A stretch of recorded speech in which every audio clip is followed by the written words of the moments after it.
Cancer healer centre, a new beginning. పనికిమాలిన మాటలు మాట్లాడుతున్న మంత్రులు ఆడ ఏం లేదు, బయోడైవర్సిటీ గింత పెద్ద రిపోర్ట్లు ఉన్నాయి, అందులో ఏమున్నది ఏం లేదు. ఎన్ని రకాల స్పీషీస్ ఉన్నాయి, ఎంత ఫ్లోరా ఉంది, ఎంత ఫౌనా ఉంది, అక్కడ ఎన్ని పక్షులు ఉన్నాయి, ఎన్ని రకాల పక్షులు, మొత్తం డీటెయిల్స్ ఉన్నాయి. ఇది నా రిపోర్ట్ కాదు, ఇండిపెండెంట్ ఏజెన్సీసు హెచ్సియులో పనిచేసే ప్రొఫెసర్లు తయారు చేసిన రిపోర్ట్. ఒకటి రెండు కాదు, బోలెడు ఉన్నాయి. ఇక ఫోటోలు చూపెట్టాలంటే ఇవి ఏఐ జనరేటెడ్ ఇమేజ్లు కాదు. పాపం మంత్రులు కొంతమంది తెలిసి తెలియక ముఖ్యమంత్రి గారి ట్రాప్లో పడి ఏదో మాట్లాడుతున్నారు. మీ హెచ్సియు వెబ్సైట్లో ఉన్నాయి, కావాలంటే చూసుకోండి. హైదరాబాద్ సెంట్రల్ యూనివర్సిటీ వెబ్సైట్లోనే ఇవన్నీ కూడా ఉన్నాయి. చెరువులు, అక్కడ ఉండే తాబేళ్ళు, ఒకటి రెండు కాదు, అక్కడ ఉండే పశువులు, అక్కడ ఉండే పిట్టలు, పక్షులు, అక్కడ ఉండే చెరువులు, ఇక అక్కడికి పోయిన రేవంత్ రెడ్డి గారి బుల్డోజర్లు, అక్కడ ఎరేజ్ చేసిన, అక్కడ వీరు క్రియేట్ చేసిన అరాచకం. ఒకటి రెండు కాదు, చూడండి ఎట్లా ఒక యుద్ధానికి పోయేటప్పుడు ఎట్లయితే పోతారో అట్లా ఆ మిలిటరీ ట్యాంకర్లను వేసుకొని పోతారు చూడు, ఆ స్థాయిలో ఒక దొంగలాగా ప్రభుత్వం పోవాల్సిన అవసరం ఏంటి? అక్కడ ఉండే పశువుల్ని ఇంత స్థాయిలో ఒకటి రెండు కాదండి, అక్కడ ఉండేది వందలు. అక్కడ హెచ్సియులో నివసించే వారికి ఎవరికైనా తెలుసు, స్పాటెడ్ డియర్ అనేది క్యాంపస్లో ఫ్రీగా తిరుగుతూ కనబడుతూ ఉంటుంది. కంచె గచ్చబౌలి భూముల వివాదంపై బీఆర్ఎస్ వర్కింగ్ ప్రెసిడెంట్ కేటీఆర్ ఇచ్చిన స్టేట్మెంట్ ని మనం చూస్తున్నాం. మరొక 3 ఏళ్లలో వచ్చేది బీఆర్ఎస్ ప్రభుత్వమే.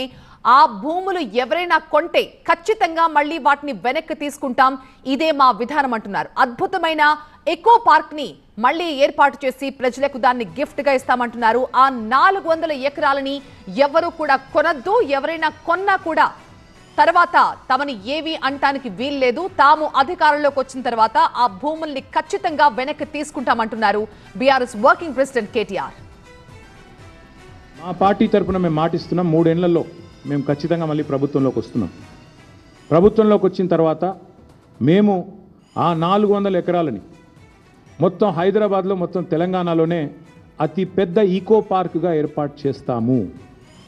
ఇప్పుడే నేను స్పష్టంగా చెప్తా ఉన్నా, ఈరోజు ఎవరైనా రేవంత్ రెడ్డి విసిరే బిస్కెట్లకు ఆశపడి, రేవంత్ రెడ్డి చెప్పే మాటలకు ఆశపడి ఆ ల్యాండ్ 1 ఇంచ్ ఎవరన్నా కొనుక్కున్నా మళ్ళీ కుండబద్దలు కొట్టినట్టు చెప్తున్నా, మమ్మల్ని తర్వాత అనొద్దు.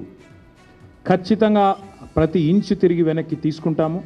ఒక అద్భుతమైన ఈకో పార్క్, ఎట్లా అయితే ఒక సెంట్రల్ పార్క్ ఉంటుందో మ్యాన్హాటన్లో, ఆ స్థాయిలో ఒక అద్భుతమైన ఈకో పార్కును హైదరాబాద్ ప్రజలకి గిఫ్ట్గా అందిస్తాము.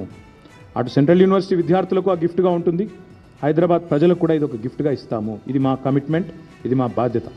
హైదరాబాద్ ప్రజలు మా కోట్లేసి గెలిపించారు. మొన్నటి ఎన్నికల్లో కూడా ఏకపక్షంగా కాంగ్రెస్కి 1 సీట్ ఇవ్వకుండా గెలిపించారు. So we're committed to protecting environment in the city of Hyderabad, in the state of Telangana. ఆ 400 ఎకరాలు పొరపాటున కూడా ఎవరు కొనవద్దు. కొంటే మీరు నష్టపోతారు, మమ్మల్ని తర్వాత తప్పుపట్టద్దు. ప్రభుత్వంలోకి వచ్చిన తర్వాత కాదు, 3 ఏళ్ల ముందు చెప్తున్నాము, మమ్మల్ని తర్వాత అనవద్దు.